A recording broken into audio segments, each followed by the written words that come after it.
Students, welcome back in chemistry शिक्षा class. मैं doctor Sirvi sir. आज का जो हमारा वीडियो है वो पी ब्लॉक कंटिन्यूएशन में ग्रुप 16 के अंदर इंडिविजुअल एलिमेंट्स यानी compounds for oxygen, compounds for next element sulphur, इस तरह से होगा। आज अब शुरू करते हैं बच्चों अपन इसमें कंपाउंड्स ऑफ ऑक्सीजन। जो फर्स्ट एलिमेंट है ग्रुप 16 का, उसके कौन कौन से कंपाउंड्स हो सकते हैं। तो उसमें से पहला कंपाउंड है, उसके बारे में अपन स्टडी कर, that is dioxygen O2। ठीक है, ऑक्सीजन के स्टूडेंट्स मेजरली 3 आइसोटोप्स एग्जिस्ट करते हैं नेचर के अंदर, जिसमें ऑक्सीजन 16, ऑक्सीजन 17 और ऑक्सीजन 18, जिनको अपन आइसोटोप्स कहते हैं। नाउ नेक्स्ट है method of preparation. Method of preparation में ऑक्सीजन को कैसे ऑब्टेन किया जा सकता है, जैसे एयर के फ्रैक्शनल डिस्टिलेशन से भी अपन कर सकते हैं 90 केल्विन पे। उसके अलावा जो लेबोरेटरी के अंदर इन लेबोरेटरी मेथड्स में देखेंगे तो मोस्टली जो क्लोरेट, याद रखिएगा chlorate ClO3 minus, ClO3 minus, chlorate, nitrate NO3 minus and permanganate है MnO4 -1, ये जितने भी सॉल्ट्स होते हैं, सॉल्ट्स का मतलब इनका सोडियम पोटेशियम सॉल्ट जो होगा, उसकी हीटिंग करें डायरेक्टली तो हमें हमेशा ऑक्सीजन मिलेगी। जैसे एग्जांपल में अगर हम क्लोरेट का लें तो पोटेशियम क्लोरेट को आप हीट करेंगे तो ये KCl और O2 में कन्वर्ट हो जाएगा। तो इसमें जो O2 ऑब्टेन हो रही है स्मॉल अमाउंट्स के अंदर, so it is method of preparation of oxygen. ऐसे कैसे आप नाइट्रेट और परमैंगनेट को भी हीट करेंगे तो आपको O2 ऑब्टेन हो जाएगी। ठीक है, नाउ मेथड 2, थर्मल डीकंपोजिशन, यानी कि हम मेटल ऑक्साइड्स को डायरेक्टली अगर हीट करते हैं तो उससे भी हमको ऑक्सीजन ऑब्टेन हो जाएगी। वो कौन कौन से मेटल ऑक्साइड्स है जिससे इजीली ऑक्सीजन ऑब्टेन हो जाती है? मेटल ऑक्साइड्स तो silver metal oxides, mercury metal oxide, lead metal oxide से अपन ऑक्सीजन को ऑब्टेन कर सकते हैं। जैसे Ag2O को हीट करेंगे तो Ag और O2 ऑब्टेन हो जाएगा।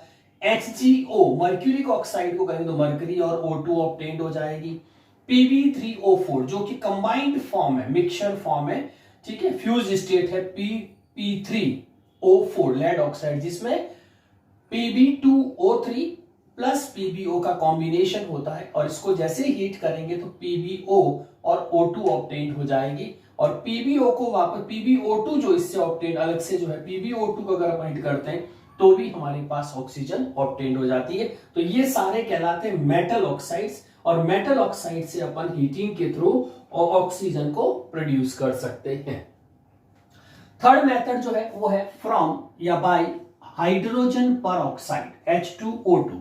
हाइड्रोजन परऑक्साइड अनस्टेबल होता है, अगर आप इसको हीट करेंगे तो उसमें से वाटर मॉलिक्यूल और ऑक्सीजन ऑब्टेन हो जाएगी। तो डिकम्पोजिशन ऑफ हाइड्रोजन परऑक्साइड भी अपन को ऑक्सीजन दे सकता है। नाउ लार्ज स्केल पे जब आपको ऑक्सीजन चाहिए बहुत, ये थे लेबोरेटरी मेथड्स। लार्ज स्केल पे अगर अपन को ऑक्सीजन को प्रोड्यूस करना है तो एक तो फ्रॉम एयर से ऑब्टेन करते हैं, तो लगभग इसका जो लिक्विफिकेशन होता है वो 90 केल्विन के आसपास हो जाएगा, और फ्रैक्शनल से इसको अपन अलग कर सकते हैं लिक्विफिकेशन के थ्रू। सेकेंड मेथड होता है वाटर को ब्रेक करके। जैसे इलेक्ट्रोलाइटिक सेल हमारे पास में अगर है तो इलेक्ट्रोलाइटिक सेल में एनोड एंड कैथोड होगा, और इसके अंदर अगर अपन वाटर लेकर के उसको हीट करेंगे तो वाटर 2 टाइप की गैस देगा, H2 एंड O2। O2 जो अपन को ऑब्टेन होगी वो आपकी एनोड पे, क्योंकि नेगेटिव चार्ज है तो एनोड पे ऑब्टेन होगी। तो इलेक्ट्रोलाइसिस ऑफ वाटर से एनोड साइड पे भी अपन ऑक्सीजन को प्रोड्यूस कर सकते हैं। Okay, now properties of oxygen. Method of preparation के बाद प्रॉपर्टीज में वाटर सोल्यूबल होती है इंटरमोलिकुलर फोर्सेस की वजह से। लिक्विफिकेशन इसका 90 केल्विन पे होता है, ठीक है। और oxygen MOT theory, molecular orbital theory के अकॉर्डिंग ऑक्सीजन के पास अनपेड इलेक्ट्रॉन होते हैं, इसीलिए ऑक्सीजन पैरामैग्नेटिक होती है। आपको याद होगा स्टूडेंट ये पॉइंट MOT वाला 11th क्लासेस में भी आपके पास में था कि ऑक्सीजन का जो नॉन बॉन्डिंग स्टेज होता है ना, नॉन बॉन्डिंग या एंटी बॉन्डिंग स्टेज जो होती है, उसमें आप देखेंगे 2 अनपेड होते हैं, जिसको अपन बोलते हैं 2 पाई स्टार या pi star 2px equals to pi star 2py में अनपेड इलेक्ट्रॉन होने की वजह से ये पैरामैग्नेटिक शो करती है। इसीलिए O2 एक एक्सेप्शनल केस है जिसमें इवन नंबर इलेक्ट्रॉन होते हुए भी ये आपका पैरामैग्नेटिक इन नेचर होता है। नेक्स्ट देखिए स्टूडेंट्स, इसके अंदर केमिकल रिएक्शंस ऑफ ऑक्सीजन का डिस्कशन करते हैं अपन। केमिकल रिएक्शंस में आप देखेंगे first O2 directly react with, क्योंकि ये एक्टिव एलिमेंट्स है, कोई भी मेटल या नॉन मेटल से डायरेक्टली रिएक्ट करता है और उससे आपका मेटल ऑक्साइड या नॉन मेटल ऑक्साइड फॉर्मेशंस कर देता है। और जितने भी ऑक्सीजन की हाई इलेक्ट्रोनेगेटिविटी जिससे भी ये बॉन्डिंग करेगा तो ऑलमोस्ट सारे प्रोसेस आपके एक्सोथर्मिक होंगे, यानी कि हीट रिलीज होगी, ये ध्यान रखना है। इसमें ऑक्साइड्स नहीं बनने वाली एक्सेप्शनल मेटल्स होती है जिसको गोल्ड और प्लेटिनम कहा, यानी कि गोल्ड और प्लेटिनम के ऑक्सीजन रिएक्ट नहीं करते, इनर्ट मेटल्स में आती, इसीलिए गोल्ड और प्लेटिनम को अपन क्या बोलते हैं, इनर्ट मेटल, जिससे ये रिएक्ट नहीं करती। तो इसके अलावा बाकी सबसे ऑक्सीजन रिएक्ट करके metal oxide and non metal oxide दोनों ही फॉर्म करती है। कुछ examples reactions for oxide formation, oxide formation के कुछ एग्जांपल, जैसे कैल्शियम की ऑक्सीजन से रिएक्शन करेंगे तो कैल्शियम ऑक्साइड, एल्यूमिनियम की ऑक्सीजन से रिएक्ट करेंगे तो वैलेंसी वाइज क्रॉस मल्टीप्लाई कर दीजिए, कैल्शियम +2 है, मैग्नीशियम आपका 3+ है, एल्यूमिनियम 3+ है। फॉस्फोरस की रिएक्शन, फॉस्फोरस का ऑक्सीडेशन होता है, स्पेशली व्हाइट फॉस्फोरस, ठीक है, तो उससे ब्लास्ट होता है एक्सप्लोसिव, जिसको अपन phosphorus pentoxide, dimer form P4O10 होगा। कार्बन से रिएक्ट करेगा तो CO2 बनेगी। ZnS जिंक सल्फाइड का ऑक्सीडेशन करते हो ZnO और उसके साथ में SO2 गैस प्रोड्यूस होगी। CH4 का कंबशन कोई भी करेंगे तो उसमें हमेशा CO2 और H2 ये CO2 और H2O प्रोड्यूस होगा, ये कंबशन। सल्फर डाइऑक्साइड का वेनेडियम पेंटाऑक्साइड जो कि ऑक्सीडाइजिंग एजेंट है, इसकी प्रेजेंस में अगर अपन इसका ऑक्सीडेशन करते हैं SO2 का तो it get convert into SO3, तो ये सोर्स ऑफ ऑक्सीजन हो गया। हाइड्रोक्लोरिक एसिड का अगर अपन ऑक्सीजन से रिएक्ट करते हैं student in presence of cupric chloride CuCl2, catalyst याद रखना है, और इससे आपका ये ब्रेक हो जाएगा H2O में और Cl2 गैस रिलीज हो जाएगी, तो ये बहुत ही इंपॉर्टेंट रिएक्शंस में आएगी। तो ये आपका ऑक्सीजन का केमिकल रिएक्शन तक की डिटेल। यस स्टूडेंट, नेक्स्ट अपन डिस्कस करते हैं uses of oxygen chemical reactions के बाद कंटिन्यूएशन में। फर्स्ट नॉर्मल जो भी रेस्पिरेशंस होगा, ठीक है, लिविंग थिंग्स का, वो आपका ऑक्सीजन से होगा, ठीक है। कंबशन कोई भी होता है, बर्निंग जो भी करेंगे वो ऑक्सीजन की प्रेजेंस में होगी। यूज्ड इन, थर्ड यूज है used in oxy acetylene welding, जिसको अपन गैस वेल्डिंग बोलते हैं, और गैस वेल्डिंग जो होती है वो एल्यूमिनियम वेल्डिंग से अलग होगी। इसमें आपकी एक गैस होती है जिसको acetylene gas, CH triple bond CH, acetylene जिसको इथाइन भी कहते हैं, इसके साथ में आपका, इसीलिए ऑक्सीजन के साथ रिएक्ट करके बनाती है ऑक्सी एसिटाइलिन वेल्डिंग, इसको गैस वेल्डिंग के नाम से जाना जाता है। नेक्स्ट है MFG, manufacturing of many metals, metals का प्यूरिफिकेशन में स्पेशली स्टील इंडस्ट्री में जो है मैक्सिमम यूज किया जाता है ऑक्सीजन का। Next oxygen cylinders in hospital, cylinder को डायरेक्टली आप जो प्यूरिफाइड ऑक्सीजन उसको हॉस्पिटल में भी यूज करते हैं। हाई एल्टीट्यूड पे जो फ्लाइंग करते हैं वो अपने साथ में ऑक्सीजन सिलेंडर ले जाते हैं, और इन माउंटेनिंग में भी इसको अपन यूज करते हैं। नेक्स्ट है कंबशन ऑफ फ्यूल, फ्यूल के कंबशन में ऑक्सीजन का बहुत इंपॉर्टेंट रोल होगा, जैसे हाइड्रोजन यानी कि NH2 इन लिक्विड ऑक्सीजन के साथ में फ्यूल बर्न करने के लिए, और ट्रेमेंडस थ्रस्ट इन रॉकेट, रॉकेट को पुशअप करने के लिए भी जो है वो ऑक्सीजन का कंबशन फ्यूल की फॉर्म में यूज किया जाता है। यस स्टूडेंट्स, नेक्स्ट अपन डिस्कस करते हैं डाई ऑक्सीजन के बाद में पार्ट 2 सिंपल ऑक्साइड, ऑक्सीजन के सिंपल ऑक्साइड्स कौन कौन से बन सकते हैं, उसके बाद जो मिक्स सिंपल सारे, तो कोई भी बाइनरी कंपाउंड यानी कि एक कोई भी एलिमेंट और उसके साथ ऑक्सीजन, तो एलिमेंट प्लस ऑक्सीजन, ठीक है, कोई भी पीरियोडिक टेबल का एलिमेंट जो रिएक्ट करता हो और ऑक्सीजन, तो दोनों मिलके आपका बाइनरी कंपाउंड्स कहलाएगा, ठीक है, oxygen. Other elements is called, ठीक है, जब भी ऑक्सीजन किसी एलिमेंट के साथ कंबाइंड होगी तो इन दोनों से जो ऑक्साइड्स बनेंगे उनको अपन ऑक्सीजन जो एलिमेंट ऑक्साइड्स, जिसको अपन सिंपली ऑक्साइड्स कह सकते हैं। क्लासिफिकेशन ऑफ ऑक्साइड्स की बात करें स्टूडेंट्स तो मोस्टली दो अपन मेजर कैटेगरीज है, एक तो सिंपल ऑक्साइड और मिक्स्ड ऑक्साइड। सिंपल ऑक्साइड का मतलब एज पर वैलेंसी, जैसे MgO, ठीक है, क्रॉस मल्टीप्लाई करो, ऑक्सीजन की 2- मान लीजिए और मैग्नीशियम का +2, तो MgO Al2O3 बनेगा, क्योंकि एल्यूमिनियम 3+ है, तो ये बनाएंगे सिंपल ऑक्साइड्स। कुछ होते हैं जो मिक्स ऑक्साइड, वेरी इंपॉर्टेंट ध्यान रखिएगा, Pb3O4 और Fe3O4 जो है वो मिक्स्ड ऑक्साइड कहलाते हैं, क्योंकि ये हमेशा जब भी आपको मिक्स्ड ऑक्साइड्स को देखना हो तो उसमें से एक मेटल और एक ऑक्सीजन अलग कर दीजिए। जैसे इसमें से FeO अलग कर दीजिए, रिमेन्स जो बचेगा वो आपका क्या आएगा, Pb2O3। इन दोनों का प्लस करो तो वापस ये ऑब्टेन हो जाएगा। इसका मतलब ये मिक्स जो दो डिफरेंट ऑक्साइड से फॉर्मेशन से बनते हैं उनको अपन मिक्स्ड ऑक्साइड्स कहते हैं। नेक्स्ट क्लासिफिकेशन ऑक्साइड में सिंपल को फर्दर डिवाइड किया जा सकता है। तो टाइप ऑफ सिंपल ऑक्साइड्स कौन कौन सी हो सकती है, इसमें बहुत इजी सा ट्रिक है बच्चों। इसमें आप क्या करना, पीरियड 2 और पीरियड 3 याद रखो। जैसे पीरियड 2 क्या होता है, लाली, बिटिया, बड़ी, सयानी, नटखट और फनी। इसी तरह से पीरियड 3 भी याद रख लीजिए। पीरियड 3 क्या हो जाएगा, नानू, मांगे, आलसी, पापा, से, कलर और आर्ट। ठीक है, अब इसमें आप देखेंगे तो फर्स्ट टू जो मोस्टली है ना, फर्स्ट टू जो होते हैं ये बेसिक नेचर के कैटाइंस बनाते हैं, इसीलिए इनके ऑक्साइड, ये basic nature, pure basic natures की होती है, इसीलिए इनके ऑक्साइड्स भी बेसिक नेचर। ये वाला जो पार्ट होता है ये एम्फोटेरिक मेटलॉइड कैटेगरीज होती है, एम्फोटेरिक। और ये ऑनवर्ड्स जो आपका नोबल गैसेज को छोड़ दीजिए, तो इधर वाले जो नेगेटिव चार्ज होते हैं इसीलिए एसिडिक फॉर्म्स करेंगे। तो ये आपका पीरियड 2 और पीरियड 3 को अगर आप याद रखेंगे तो ये ऑक्साइड्स आपको बहुत इजीली याद हो जाएंगे। जैसे बेसिक ऑक्साइड जैसे ही पूछते थे ये मेटल ऑक्साइड्स होंगे, जैसे सोडियम मैग्नीशियम, तो ये आ गया Na2 और MgO।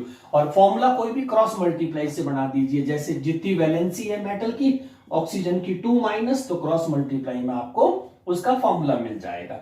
एम्फोटेरिक ऑक्साइड्स कौन से होते हैं, जो मेटेलॉइड्स होती है, यानी कि ये जो कैटेगरी आपको दिख रही है ये एम्फोटेरिक्स होंगे। एग्जांपल भी आपको उसी तरह से मिलेंगे, जैसे aluminium oxide and silicon dioxide. ठीक है, और ये वाला जो पार्ट होगा बच्चों ये एसिडिक ऑक्साइड, क्योंकि ये सारे नेगेटिव चार्ज होते हैं अलग अलग, -3, -3, -2, -2, -1, तो नेगेटिव चार्ज होते हैं, लेकिन नॉन मेटल ऑक्साइड्स भी बोलते हैं इनको। नॉन मेटल ऑक्साइड जैसे P2O5 है, SO3 है, Cl2O7 है, तो ये सारे इस कैटेगरी आ गए। तो इधर वाली जो कैटेगरी पीरियोडिक टेबल्स में जो ऑक्साइड बनते हैं वो बेसिक, और ये वाला जो पार्ट होता है ये एम्फोटेरिक मेटलॉइड्स कैटेगरी, और उधर वाला जो नेगेटिव चार्ज होते हैं वो सारे एसिडिक ऑक्साइड्स कहलाते हैं। तो ये आपका complete classification. Yes students, next जो हमें अभी अपने क्लासिफिकेशन देखा था टाइप ऑफ ऑक्साइड, जिसमें अपने 3 कैटेगरीज बताई, acidic, amphoteric and basic.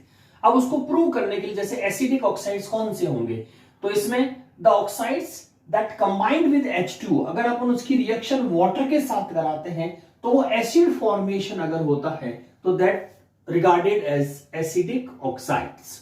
Example, जैसे अभी अपन एग्जांपल देखें, SO2, Cl2O7, CO2, N2O5 are acidic oxides. अब इसमें से जैसे अपन एग्जांपल लिया SO2, इसको वाटर के साथ रिएक्ट कराया तो क्या बन जाएगा, H2S और O3। तो H2SO3 को अपन क्या बोलते हैं, सल्फ्यूरस एसिड, यानी कि एसिड फॉर्मेशन हो गया। सो ऐसे एसिड्स को अपन क्या जो बनेंगे, यानी कि जैसे ऑक्साइड्स को क्या बोलेंगे, एसिडिक ऑक्साइड्स। इसी तरह से basic oxide, the oxides which combine with H2, इसको जब H2O के साथ रिएक्ट कराएंगे तो ये बेसिक फॉर्म्स देंगे, बेस नेचर देंगे। तो एग्जांपल्स इसमें जैसे अपन N2O, CaO metal oxide mostly, BaO barium oxide. तो अब इसमें कैल्शियम ऑक्साइड से जैसे अपन ने वाटर की रिएक्शंस कराई तो ये बन गया कैल्शियम हाइड्रोक्साइड। तो ये आपका बेसिक ऑक्साइड हो गया, ये आपका वाटर हो गया, और वाटर के साथ फॉर्म करते कैल्शियम हाइड्रोक्साइड बन जाएगा। और कैल्शियम हाइड्रोक्साइड जो है वो बेसिक नेचर शो करता है। और मोस्टली अपन कह सकते हैं कि जो नॉन मेटल ऑक्साइड्स होते हैं, ठीक है, नॉन मेटल ऑक्साइड्स होते हैं वो एसिडिक नेचर के होते हैं, और जो मेटल ऑक्साइड्स होते हैं वो आपके बेसिक नेचर के होंगे। रेस्ट एम्फोटेरिक में दोनों ही नेचर होगी। तो ये थे एसिडिक एंड बेसिक ऑक्साइड्स की reactions proof. Yes student, next point इसमें अपन डिस्कस कर रहे हैं general rules for oxides. Oxides किस नेचर के बनेंगे, इसका एक जनरल रूल है, जैसे अपन ने एसिडिक, बेसिक और न्यूट्रल और एम्फोटेरिक नेचर्स के होंगे। उसमें फर्स्ट रूल्स के अकॉर्डिंग अपन देखें, ओनली नॉन मेटल ऑक्साइड्स, ठीक है। नॉन मेटल कैसे आइडेंटिफाई करोगे, तो पीरियोडिक टेबल में आप देखेंगे तो जो आपके पास में बोरॉन, बोरॉन्स के आप पैरेलल चले जाइए, ठीक है, सिलिकॉन, आर्सेनिक, टेल्यूरियम और अस्टेटिन। ये जो पीरियोडिक टेबल में जो ये स्टेप्स वाइज होती है, इधर वाले सारे बेसिक नेचर के एलिमेंट्स होते हैं, ये आपकी मेटलॉइड्स कहलाती है। ठीक है, इसमें दो और इंक्लूड्स हो जाएंगे आपके, सिलिकॉन के जर्मेनियम और इधर आपका एंटीमनी। ठीक है, तो इसके इधर वाले जो होते हैं वो नॉन मेटल्स कहलाती है। तो ये नॉन मेटल्स हैं, इनके ऑक्साइड्स, और इधर बेसिक नेचर मतलब कि मेटल ऑक्साइड्स मेटल होंगे, और ये एम्फोटेरिक नेचर्स के होंगे। तो ये आप पीरियोडिक टेबल से आइडेंटिफाई कर सकते हैं with the boron, silicon, arsenic and tellurium are metalloids. उधर वाली नॉन मेटल है और रेस्ट ऑल सारी आपकी मेटल्स है। तो नॉन मेटल ऑक्साइड यानी कि ये वाले एलिमेंट जो यहाँ पे होंगे आर एसिडिक, वो नेगेटिव चार्ज होता है, और वैसे भी इधर वाले एलिमेंट आपके नेगेटिव, ये बोथ रहेंगे negative as well as positive, ये खाली पॉजिटिव रहेगी। तो ये एसिडिक्स, बट एक्सेप्ट याद रखना एक्सेप्शनली अगर मेटल ऑक्साइड्स में ऑक्सीडेशन स्टेट अगर हायर हो जाती है तो वो मेटल ऑक्साइड्स भी एसिडिक नेचर के होंगे। ये बहुत इंपॉर्टेंट पॉइंट है, ध्यान रखना है, क्योंकि in general non metal oxides क्योंकि वो इधर के नेगेटिव चार्ज है तो ऑक्सीजन के साथ एसिडिक बनाएंगे। लेकिन ऐसे ऑक्साइड्स जो मेटेलिक ऑक्साइड है, मेटेलिक ऑक्साइड को बेसिकली क्या होना चाहिए था, बेसिक ऑक्साइड, लेकिन वो कह रहे हैं कि अगर उसकी हायर ऑक्सीडेशन स्टेट आ रही है यानी कि ज्यादा वैलेंसी शो कर रहा है तो उस केस में ये भी एसिडिक होंगे। जैसे एग्जांपल देखिए Mn2O7, मोस्टली ये ट्रांजिशन मेटल अपन कह सकते हैं।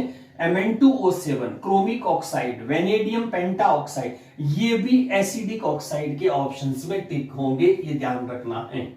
Next rule 2, some oxides which neither acidic or nor basic, यानी कुछ ऐसे ऑक्साइड्स भी होते हैं जो न तो एसिडिक होते हैं और न ही बेसिक होते, बेसिक भी नहीं होते, एसिडिक भी नहीं होते। सच ऑक्साइड्स आर नोन एज, तो उनको न्यूट्रल ऑक्साइड्स बोलते हैं बच्चों।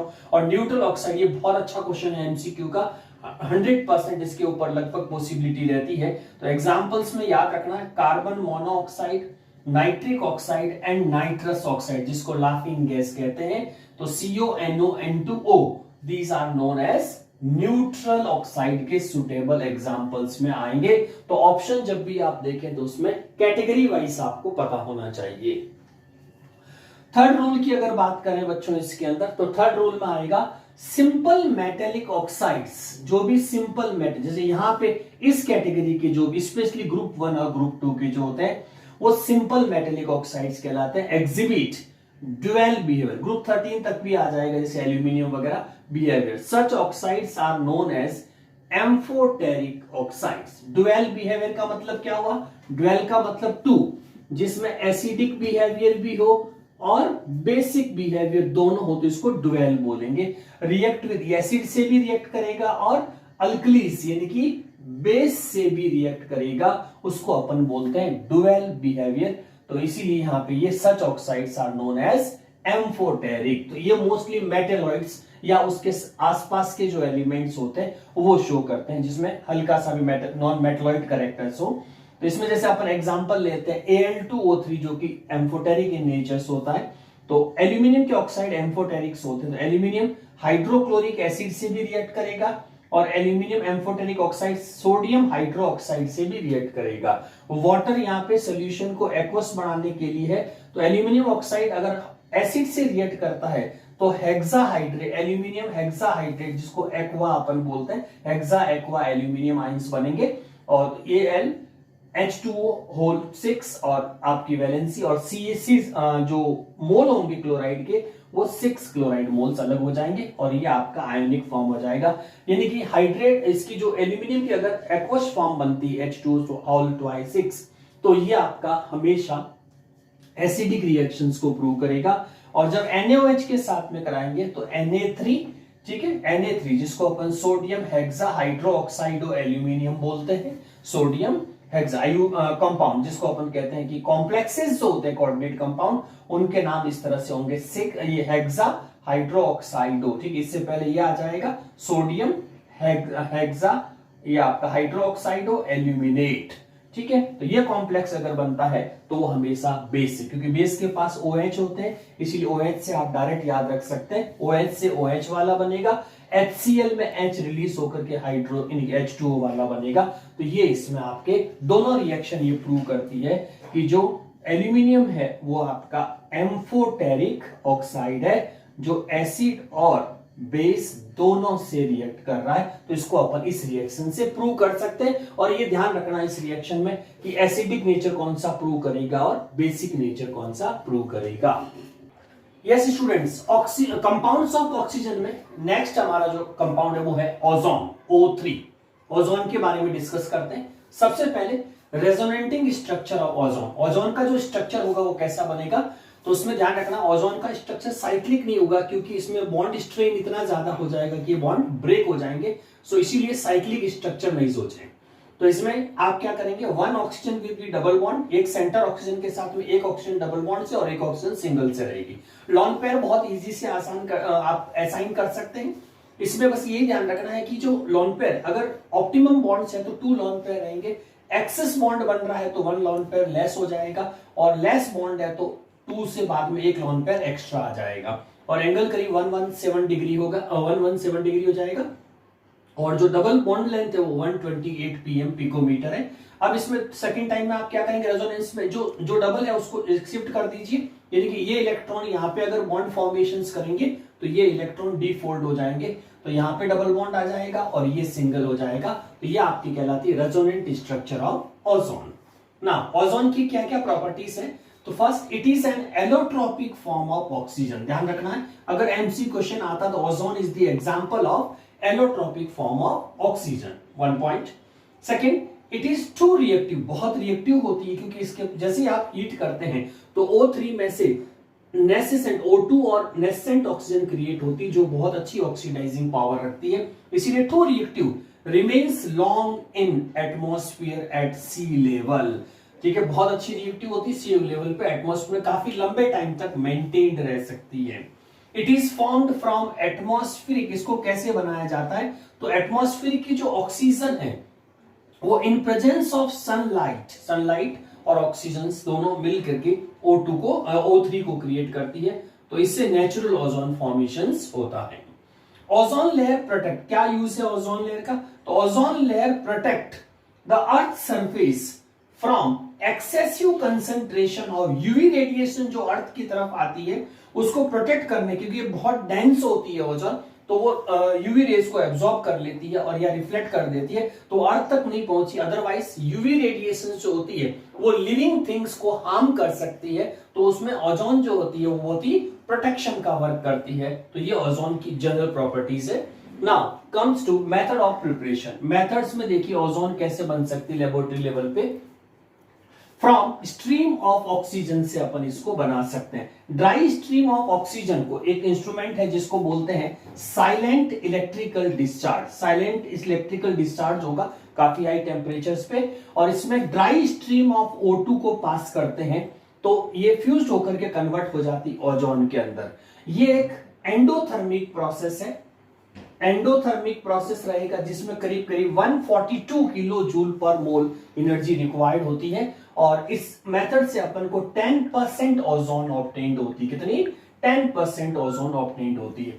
अगर 10% से ज्यादा ओजोन अगर अपन को ऑब्टेन्ड होती है तो उसके लिए बैटरी आयोनाइजर्स यूज किया जाएगा, और बैटरी आयोनाइजर्स जो होगा उसमें क्या होगा कि अपन को 385 पे प्योर ओजोन अगर ऑब्टेन्ड करनी है जो मोर देन 10% हो, तो उसके लिए आप क्या करेंगे, सबसे पहले एक लिक्विड ऑक्सीजन का टैंक लेंगे, और लिक्विड ऑक्सीजन के टैंक सराउंडेड में लिक्विड ऑक्सीजन होगा और इसके बीच में जो होगा वो ओजोन को आप इसके अंदर फिल करेंगे, तो that can be condensed in the liquid O2 liquid vessels. तो सराउंडेड में O2 रहेगी और इसके बीच में कंडेंस करेंगे ओजोन को।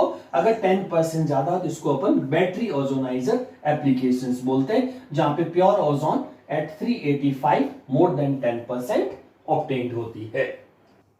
यस स्टूडेंट, नेक्स्ट ओजोन में अपन डिस्कस करते हैं प्रॉपर्टीज ऑफ ओजोन। ओजोन की क्या क्या प्रॉपर्टीज रहेगी। इसमें जो सबसे इंपॉर्टेंट चीज आपको याद रखनी वो है, ओजोन एक ऐसा सब्सटेंस है, कंपाउंड है जिसके अंदर हर स्टेज प्रेजेंट है और हर स्टेज में आपको अलग अलग कलर्स मिलेंगे। जैसे गैसियस स्टेट में ओजोन हमेशा पेल ब्लू कलर होती है, लिक्विड स्टेट में ओजोन हमेशा डार्क ब्लू होती है, अननोन कंपाउंड के नाम से आएगा तो आप इजीली आइडेंटिफाई कर सकते हैं, और सॉलिड स्टेट में ये वायलेट ब्लैक कलर की होती है। So pale blue for gaseous, dark blue for liquid and violet black for solid. ठीक है। और कंसंट्रेशन ऑफ O3 अगर अपने सराउंडेड एटमॉस्फेयर के अंदर, अर्थ की सरफेस के ऊपर अगर ओजोन की कंसंट्रेशन 100 ppm से ज्यादा हो जाती है, इंक्रीज हो जाती है नॉर्मल ऑक्सीजन के सराउंडेड में, देन यहां पे लिविंग थिंग्स को ब्रीथ प्रॉब्लम हो सकती है, हेडेक हो सकता है इसको इनहेल होने से, और नोजिया भी होगा।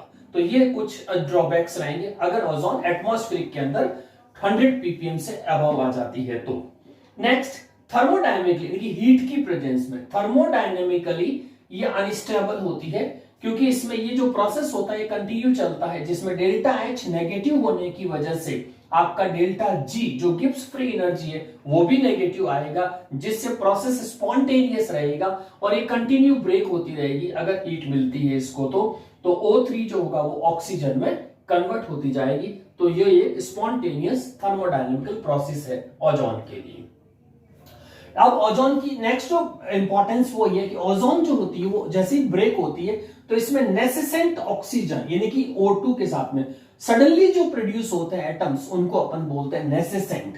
तो नेसेसेंट ऑक्सीजन लिबरेट करती है। Due to liberation of nascent oxygen act as a powerful oxidising agent, यानी कि हमारा जो ओजोन है वो बहुत अच्छा पावरफुल ऑक्सीडाइजिंग एजेंट्स भी है, क्योंकि ओजोन जब ब्रेक होगी तो उसमें ऑक्सीजन बनेगा और उसके साथ में जो सिंगल एटम जो बन रहा है जिसको हाफ O2 भी लिख सकते हैं आप, हाफ O2, तो ये जो होगा इसको बोलते हैं नेसेसेंट। ठीक है, नेसेसेंट ऑक्सीजन, और इनका ऑक्टेट इनकम्प्लीट होता है तो ये सडनली किसी से रिएक्ट करेगी तो सामने वाले का ऑक्सीडेशन हो जाएगा। इसीलिए यहाँ पे ओजोन जो है वो स्ट्रॉन्ग ऑक्सीडाइजिंग पावर कहलाती है because of release of nascent oxygen newly produced atom. जैसे एक तो एटमॉस्फेयर के अंदर ऑक्सीजन जो प्रेजेंट होती है वो O2 की फॉर्म में होती है, और एक होता है न्यूली कोई एटम प्रोड्यूस्ड होता है जो अनस्टेबल है तो उसको नेसेसेंट ऑक्सीजन एटम्स कहा जाएगा, और वो सडनली किसी से रिएक्ट कर लेगा तो वो तो उस वक्त इसकी जो प्रॉपर्टी होगी वो स्ट्रॉन्ग ऑक्सीडाइजिंग पावर वाली हो जाएगी। एग्जाम्पल देखें कैसे प्रूव होगा, तो लेड सल्फाइड की रिएक्शन PbS की रिएक्शन अगर अपन ओजोन से कराते हैं तो इससे PbSO4 और उसके साथ में O2, तो नेसेसेंट ऑक्सीजन जो थी वो सारी सल्फर के साथ रिएक्ट करके SO4 बन गया और इसमें O2 रिलीज हो गई। अब एक सबसे इंपॉर्टेंट रिएक्शन बच्चों ये वाली जो सेकेंड रिएक्शन है, ये quantitative estimation of ozone gas के लिए यूज होती है। वेरी इंपॉर्टेंट, याद रखिएगा। ठीक है, क्वांटिटेटिव, इसमें आपको क्या करना है, potassium iodide as a substance लेना है Ki, और उसमें से I माइनस जो होगा और इसका एक्वस सोल्यूशन बनाना पोटेशियम आयोडाइड का। जैसे ही पोटेशियम आयोडाइड का आप एक्वस सॉल्यूशंस बनाएंगे और ओजोन जब इसके अंदर रिएक्ट करेगी तो ये वाटर का तो बन जाएगा OH माइनस, और इसमें I2 लिबरेट होगी। तो सबसे इंपॉर्टेंट है I2 उतनी ही लिबरेट होगी जितनी ओजोन पोटेशियम आयोडाइड से रिएक्ट करेगी। तो indirectly the liberation of iodine जो होगा वो ओजोन गैस के क्वांटिटेटिव एस्टिमेशन में यूज हो जाएगा कि कितनी ओजोन थी।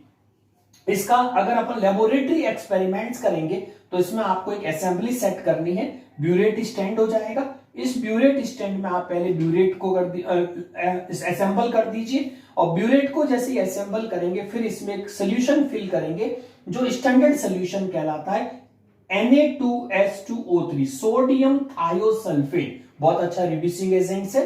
और इसके साथ ही कॉनिकल फ्लास्क, नीचे की तरफ जो है इसको कॉनिकल फ्लास्क बोलते हैं। कॉनिकल फ्लास्क में आप ओजोन जो स्टॉपर लगा करके रखेंगे O3 और Ki, जो Ki पहले से इसमें एक्वस फॉर्म के अंदर प्रेजेंट है, और O3 इसमें सोल्यूबल कर देंगे और स्टॉपर लगा देंगे जो आयोडीन फ्लास्क होते हैं मोस्टली, और फिर स्लोली इसमें ड्रॉप बाय ड्रॉप उसके सराउंडेड में ड्रॉप गिराएंगे, फिर स्टॉपर थोड़ा अप करेंगे, फिर जैसे ये आपकी Na2S2O3 अंदर जाएगा तो वो रिएक्ट करेगा, और रिएक्ट करती ये वाली रिएक्शन सक्सेसफुली कंप्लीट होगी। तो अब देखो, when O3 react with excess of Ki, जो यहाँ पे अपने पास कॉनिकल फ्लास्क में जो Ki है उससे ओजोन एक्सेस में जैसे ही उसमें रिएक्ट करेगी। अब इसमें ध्यान रखना पीएच मेंटेन करनी है अपन को 9.2, यानी कि इस सोल्यूशन की पीएच हमारे पास 9.2 के आसपास रहनी चाहिए, जिसके लिए हमें एक बफर यूज करना है, और उस बफर को बोलते हैं बोरेट बफर। बोरिक एसिड क्या होता है, H3BO3, तो H अगर आप रिमूव कर देंगे तो ये बोरेट बफर कहलाएगा, है ना, बोरेट बफर। तो बोरेट बफर से पीएच मेंटेन करेंगे और इस दौरान ये जो रिएक्शन है एस्टिमेशन वाली, इसमें क्या लिबरेट होगी, iodine.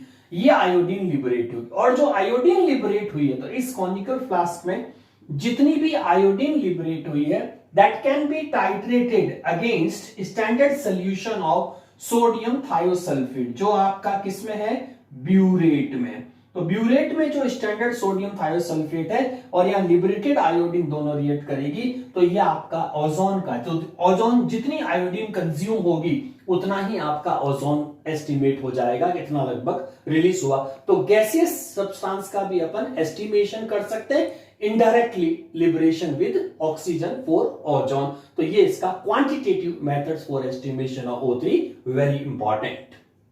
Yes student, next ozone के अंदर एनवायरमेंटल से रिलेटेड है, डिप्लीशन ऑफ ओजोन लेयर। हमारी ओजोन लेयर जो है वो डिप्लीट कैसे हो रही है, उनका डेंस जो पार्ट है वो थिन होता जा रहा है और इससे डायरेक्ट सनलाइट की जो यूवी रेस है वो डायरेक्टली अर्थ पे आकर के हार्म कर सकती है लिविंग थिंग्स को। तो वो डिप्लीशन कैसे हो रहा है उसके कोज को जाने और फिर उसको अपन प्रोटेक्ट करें। तो फर्स्ट है जो मेजर रेस्पॉन्सिबल है वो है नाइट्रिक ऑक्साइड, जिसको अपन कहते हैं NO, ठीक है, कंबाइंड विथ वेरी रैपिडली, जो हमारी ओजोन है वो NO के साथ रैपिडली कंबाइंड करती है क्योंकि हाईली रिएक्टिव होती है और जैसे ही रिएक्शंस होगी तो ओजोन की डेंसिटी धीरे धीरे कम होती जाएगी ओजोन लेयर के अंदर। और ये जो नाइट्रिक ऑक्साइड ये कैसे प्रोड्यूस होता है, तो जितने भी सुपरसोनिक जेट एरोप्लेन्स होते हैं, सुपरसोनिक बहुत हाई स्पीड वाले सुपरसोनिक जेट एरोप्लेन्स जो होते हैं उनसे जो एमिट होता है वो कहलाता है नाइट्रिक ऑक्साइड गैस। और ये नाइट्रिक ऑक्साइड गैस में नाइट्रोजन अपनी ऑक्सीडेशन स्टेट बढ़ाने के लिए वो ओजोन के नेसेंट ऑक्सीजन से रिएक्ट करेगा और ए को जैसे ही इसको मिलेगी नेसेंट वाली तो आपका नाइट्रोजन डाइऑक्साइड बन जाएगा और O3 O2 में कन्वर्ट हो जाएगी। That is called depletion of ozone from nitric oxide produced by supersonic jet aeroplanes. तो पहला रीजन तो ये होता है इसके अंदर डिप्लीशन ऑफ ओजोन का। दूसरा जो मेजर रीजन है डिप्लीशन ऑफ ओजोन लेयर वो है फ्रेऑन्स। फ्रेऑन्स जो अपन रेफ्रिजरेंट्स में यूज करते हैं, फ्रेऑन्स गैसेस होती जिसको अपन क्लोरोफ्लोरो हाइड्रोकार्बन, तो फ्रेऑन्स जितनी भी होती इनको अपन क्लोरोफ्लोरो हाइड्रोकार्बन्स बोलते हैं। जैसे मीथेन से रिलेटेड है तो ये आपकी Cl3 फ्रेऑन 11 Cl2F2 तो ये आपकी बन जाएगी फ्रेऑन 12, है ना। तो ये जो फ्रेऑन्स होती जो रेफ्रिजरेंट्स में यूज होती है ये ओजोन लेयर को डिप्लीट करती है। Are also deplete O3 which is used in, और जो एरोसॉल्स होते हैं, स्प्रे यूज होते हैं एरोसॉल वाले एयर मिक्सिंग के साथ में, लिक्विड के साथ में उनमें, और एज ए रेफ्रिजरेंटर में जो ये गैस यूज होती है। तो ये सारे रेफ्रिजरेंट जो फ्रेऑन गैसेस है, एरोसॉल स्प्रे में भी जो प्रोपेलेंट्स वगैरह ये भी जो होते हैं, ये सारे ओजोन लेयर को डिप्लीट करते हैं। यूजेस, ओजोन की सिग्निफिकेंस क्या है, तो मेजर सिग्निफिकेंस तो स्टूडेंट आपने देख ही लिया, which protect us from the UV rays which comings from the sunlight, sunlight के साथ में आती है उससे प्रोटेक्ट करती है। और बाकी जो इन जनरल यूज है तो क्योंकि इसमें नेसेंट ऑक्सीजन निकलती है और ओजोन यूज्ड एज जर्मीसाइड, जर्म को किल कर देती है। डिसइंफेक्टेंट, किसी नॉन लिविंग थिंग्स पे अपन स्प्रे करेंगे तो वहां पे ये जर्म्स को किल कर सकते हैं, डिसइंफेक्टेंट का काम भी करेगी। और वाटर में से पास करेंगे तो जितने बैक्टीरियाज वगैरह होते हैं वो किल हो जाते हैं। तो स्टरलाइजिंग वाटर भी जो है वो ओजोन से किया जाता है, तो ये मोस्ट इंपॉर्टेंट यूज में आ जाता है।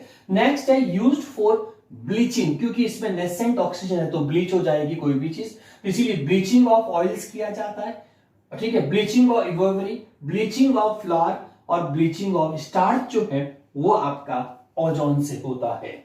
और ओजोन नेसेंट ऑक्सीजन की वजह से पावरफुल ऑक्सीडाइजिंग एजेंट्स भी है, act as a oxidising agent, और इसको मैन्युफैक्चरिंग ऑफ KMnO4 में ओजोन को as a oxidising agent use किया जाता है। तो ये आपके कंप्लीट यूजेस बच्चों ओजोन से रिलेटेड। तो स्टूडेंट्स ये अपन ने ग्रुप 16 में ओजोन तक का सारी डिटेल पढ़ ली है। अब इस जो P ब्लॉक के अंदर ग्रुप वाइज जो आप स्टडी कर रहे हैं लेक्चर्स के अंदर, यूट्यूब से जो वॉच कर रहे हैं जुड़े रहिएगा। और इसमें जो सबसे इंपॉर्टेंट चीज जो है वो है, क्योंकि ये एमसीक्यूज में सबसे इंपॉर्टेंट, सबसे ज्यादा वेटेज वाला चैप्टर है। तो आपको इसमें, जैसे मैंने आपको YouTube के अंदर बताया बच्चों, एक सिंगल सिंगल अंडरलाइन करके आपने देखा होगा, एक एक पॉइंट पे जो है वो आपको कंसंट्रेट करना है। जब भी आप दोबारा इस वीडियो को वॉच करें, स्टडी करें, तो इसमें ये ध्यान दें कि हर छोटी छोटी चीज पे जो एमसीक्यूज बनेंगे। इसीलिए पी ब्लॉक को बहुत डिटेल में पढ़ना है बच्चों, इस बात का ध्यान रखना है। और हर ग्रुप के बाद जैसे आप वीडियो वॉच करते हैं, तो उसके बाद में जैसे ही एक ग्रुप कंप्लीट होता है, तो आप उससे रिलेटेड एमसीक्यू क्वेश्चंस सॉल्व करिएगा। तो आप में जितने भी पॉइंट्स मैंने बताए, पॉइंट को पहले याद करिए, रिमेंबर करिए, नोट्स बनाइए और फिर एमसीक्यू क्वेश्चन सॉल्व करिए। जैसे ही हमारा पी ब्लॉक कंप्लीट होगा, हम भी एमसीक्यूज इसमें अपलोड करेंगे। तो आप जुड़े रहिए। जुड़ने के लिए thank you. Like share subscribe जरूर करिएगा। Thank you so much.